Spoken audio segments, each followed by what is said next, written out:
Cette vidéo est sponsorisée par Anytrans, un logiciel qui permet de transférer, sauvegarder et gérer des données pour iOS et Android.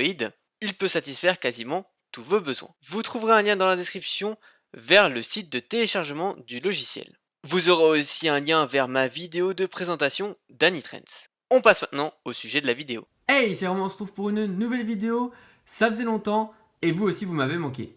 On va donc parler d'iOS 12 en bêta numéro 6 pour développeurs et bêta numéro 5 pour le public. Je suis désolé de ne pas avoir pu tourner la vidéo le jour de la sortie, c'est-à-dire mardi dernier, mais j'étais pas chez moi jusqu'à hier, donc hier j'ai pu tester sur ces trois appareils cette nouvelle version d'iOS 12. Je vous fais donc une vidéo assez rapide pour vous donner toutes les nouveautés, les changements, les corrections de bugs et les bugs qui sont connus. À la fin, on parlera aussi, pendant quelques secondes, des prochains iPhones. Cette bêta arrive une semaine après la bêta numéro 5, ce qui peut donc nous laisser penser qu'Apple vient sur un rythme de une bêta par semaine, ce qui voudrait dire que lundi ou mardi, on devrait avoir la bêta numéro 7. En effet, ça paraît logique puisqu'on approche de la sortie officielle d'iOS 12. D'ailleurs, je vous rappelle que dès que cette version sortira en version officielle, je ferai plusieurs vidéos pour vous montrer les plus grosses nouveautés, les nouveautés cachées, est-ce qu'il faut l'installer au moment de la sortie, tout ça, donc n'hésitez pas à vous abonner si vous ne l'êtes pas encore. On commence par une nouveauté qui se trouve dans les réglages, si on va ici dans fond d'écran. Alors non, il n'y a pas un nouveau fond d'écran, mais ici tout a été réarrangé. Ça peut laisser penser qu'Apple va rajouter des fonds d'écran, ce qui pourrait être pas mal. Ce qui néanmoins est assez dérangeant, c'est que celui d'iOS 10 a disparu, et c'est surtout pas logique. Depuis longtemps, Apple supprime ceux des anciennes versions quand vous mettez à jour. Par exemple, quand vous passiez d'iOS 10 à iOS 11, vous ne pouviez plus utiliser le fond d'écran d'iOS 8. C'est-à-dire qu'on avait toujours trois fonds d'écran de version officielle. Par exemple, celui qui représente iOS 11, c'est celui-là. Celui qui représente iOS 12, c'est celui-là. Vous voyez ce que je veux dire? Et ben, on avait la même chose avec iOS 8, iOS 9, iOS 10. Et donc là, celui d'iOS 10 n'aurait pas dû disparaître avant l'arrivée d'iOS 13. Personnellement, je trouve ce changement assez stupide de la part d'Apple puisque les fonds d'écran les plus utilisés sont ces deux-là. Je veux dire, c'est ceux qui mettent le plus en valeur les iPhones parce que c'est ceux qui sont de base quand vous achetez un nouvel iPhone.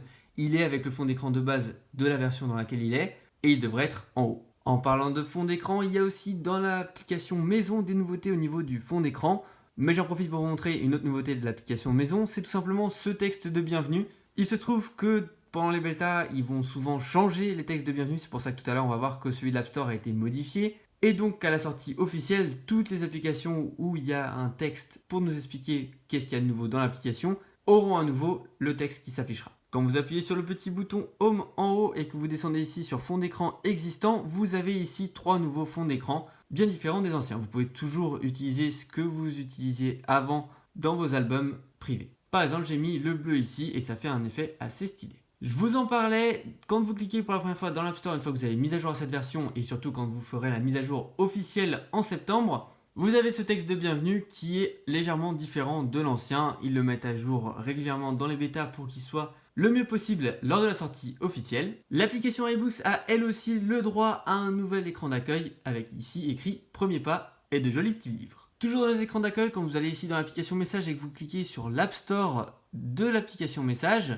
la première fois que vous l'ouvrez, vous aurez ce petit écran qui va apparaître avec bienvenue dans l'App Store pour e-message. Si je ne m'abuse, je crois que c'est la première fois qu'on a ce texte pour l'App Store d'e-message. Certaines personnes ont reporté qu'il y avait aussi un nouveau texte pour Animoji. Quand vous cliquez ici sur les Animoji, vous aviez une fenêtre qui apparaissait pareil. Malheureusement, moi je ne l'ai pas, donc je ne sais pas si c'est nouveau. Petite parenthèse, vous aurez sûrement remarqué cette nouvelle icône qui vient d'apparaître. Sachez que ce n'est pas une nouveauté pour iOS 12. Effectivement, elle s'est automatiquement mise sur votre iPhone une fois que vous êtes connecté à Internet, que vous soyez en iOS 12 ou iOS 11 et même peut-être en iOS 10, ça je ne sais pas. En gros, c'est l'application GIF d'Apple. Quand vous êtes en mode landscape et que vous recevez une notification et que vous voulez y répondre, maintenant la petite croix pour fermer, au lieu d'être au-dessus, sera sur le côté. Sur l'écran de verrouillage, quand vous avez de la musique qui est en train de se jouer, l'icône d'AirPlay a changé, donc tout ça à l'intérieur n'a pas changé, c'est juste la petite icône qui est légèrement différente. Vous le savez, avec e-message dans iOS 12, quand vous voulez envoyer une photo, l'appareil photo et la bibliothèque de photos sont maintenant séparés, comparé avec iOS 11 où quand vous cliquez sur l'appareil photo, vous aviez un aperçu de quelques photos de votre pellicule et une option ou pour prendre des photos ou aller dans la pellicule et un mini appareil photo au milieu. Là, lorsque vous cliquez sur l'appareil photo, ça vous ouvre directement l'appareil photo. Et vous avez aussi un nouveau bouton en haut à gauche. Et lorsque vous cliquez dessus, ça vous ouvre automatiquement votre pellicule avec les photos récentes. Vous pouvez ensuite cliquer sur toutes les photos si c'est ce que vous souhaitez. Toujours dans l'appareil photo, 10 messages. Avant, lorsque vous appuyez sur les boutons de volume, cela ne prenait pas de photos, ça changeait juste le volume. Maintenant, ça change pas le volume et ça prend directement une photo comme avec l'application appareil photo de base. Encore une nouveauté avec l'appareil photo, c'est lorsque vous avez le clavier qui est ouvert et que vous décidez de prendre une photo et que par exemple finalement vous n'en prenez pas, vous faites OK et le clavier va rester en bas. Petit changement que j'ai vu sur des vidéos de confrères américains comme iDevice Help ou Everything Apple Pro ou encore d'autres, que moi-même je n'avais pas du tout vu, c'est que l'horloge a une nouvelle icône, donc c'est pas très notable, mais c'est légèrement plus foncé. Voilà, je crois bien que j'ai fait le tour de toutes les nouveautés de cette nouvelle bêta. N'hésitez pas à me dire dans les commentaires poliment si j'ai oublié une nouveauté que vous auriez pu voir. On passe maintenant aux bugs et aux corrections de bugs. Alors il y a un bug qui est très connu et que vous risquez d'avoir sur votre appareil, c'est que l'application Mail, l'application FaceTime ou je sais plus quelle autre application, mais des applications de base d'Apple peuvent disparaître de votre appareil alors que vous n'avez rien fait. Dans ce cas-là, c'est très simple, vous avez juste à rouvrir l'App Store et à les retélécharger. Il paraît que beaucoup de gens ont eu ce problème. Moi, sur l'iPhone 10, je ne l'ai pas eu. On dirait que sur l'iPhone 6, je ne l'ai pas non plus. Et sur l'iPhone 5S, non plus. Je suis peut-être juste chanceux, mais en tout cas, si ça vous arrive, c'est très simple, vous les retéléchargez juste dans l'App Store. Il y a toujours certains bugs qui étaient présents dans les anciennes bêtas, mais ils sont corrigés avant la fin des bêtas d'iOS 12. C'est à peu près tout pour les bugs. On va passer maintenant à la batterie et aux performances. Sur cet iPhone 10, la batterie tient super bien. Depuis qu'il est en bêta numéro 6, je l'ai beaucoup utilisé pour passer des appels et faire plein d'autres choses. Et la batterie tient vraiment beaucoup mieux qu'avant. Et déjà en bêta 5, elle tenait mieux. Donc sur l'iPhone 10, on a un gros gain de batterie. Et sur les autres iPhones, c'est aussi mieux que dans les anciennes bêtas. Comme j'ai déjà dit dans l'ancienne vidéo, je ne peux pas juger sur l'iPhone 6 puisque celui-là, il a des problèmes de batterie. Et même en ayant une batterie vraiment moisi, je parle de la batterie à l'intérieur qu'il faut que je change, il tient quand même suffisamment longtemps. C'est pour dire que cette version est vraiment top au niveau de la batterie. N'hésitez pas à me dire dans les commentaires ce que vous pensez de la batterie. Moi je trouve qu'en un petit peu plus de 24 heures, les tests sont assez concluants. On passe maintenant aux performances. Alors on commence comme d'habitude avec l'iPhone 10. J'ai donc fait des tests Geekbench. Ce sont les scores pour la bêta numéro 6 et ici vous avez les scores pour la bêta numéro 5. Je vous laisse admirer que le multicore a augmenté quand même considérablement. C'est le plus haut score que j'ai jamais eu sur un iPhone 10. C'est vraiment énorme. Et pour le single core, c'est un petit peu plus haut aussi. Bref, on bat des records. L'iPhone 10 est de plus en plus fluide, beaucoup plus qu'avec iOS 11.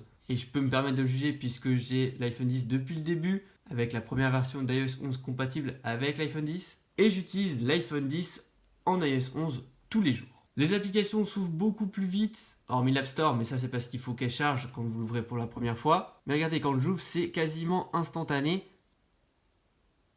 Comme vous pouvez le voir, c'est vraiment très très rapide. Hormis les applications qui souvent doivent charger quelques petites choses. Et puis même pour le passage entre les applications, c'est vraiment super fluide. Pour quitter, tourner les pages, ouvrir le centre de contrôle, le centre de notification, tout est vraiment super fluide. Je peux vous le dire, en l'ayant en main, il y a une réelle amélioration. Et vous inquiétez pas, parce que cette amélioration est aussi sur les autres appareils, sur les iPhone 8, les iPhone 7, les iPhone 6S et les iPhone 6. Pour le 5S, un petit peu moins, c'est normal, ça reste un vieux modèle, faut se le rappeler, il est quand même vieux cet iPhone 5S. C'est normal qu'au niveau des performances, ce soit pas dingue, mais c'est quand même assez bien pour un téléphone assez vieux. Vous pouvez voir que les applications s'ouvrent pas trop lentement. En tout cas, sur l'iPhone 5S, c'est toujours plus rapide qu'en iOS 11 et c'est déjà pas mal. Et pour les détenteurs d'iPhone 6 et 6S, ne vous inquiétez pas, c'est vraiment super fluide. Peut-être pas autant que l'iPhone 10, mais bon, ça c'est normal. Mais je peux vous dire que ça rend l'utilisation d'un iPhone 6 ou 6S beaucoup plus sympathique. Et pour les 7 et 8 et SE, ils sont plus récents, donc ils vont encore plus vite, donc c'est encore mieux. On va regarder les petits tests de Geekbench. En haut, vous avez la bêta numéro 6. Juste en dessous, vous avez la bêta numéro 5. Comme vous pouvez le voir, les chiffres sont à peu près équivalents. Il n'y a pas de gros changements au niveau de ces chiffres-là. Mais je peux vous dire que dans l'utilisation, on ressent que ça change par rapport à iOS 11 et aux anciennes bêtas. Ici, sur l'iPhone 5S, vous pouvez voir que les chiffres sont un petit peu plus bas, puisqu'ici, c'est la bêta numéro 6 et ici, la bêta numéro 5.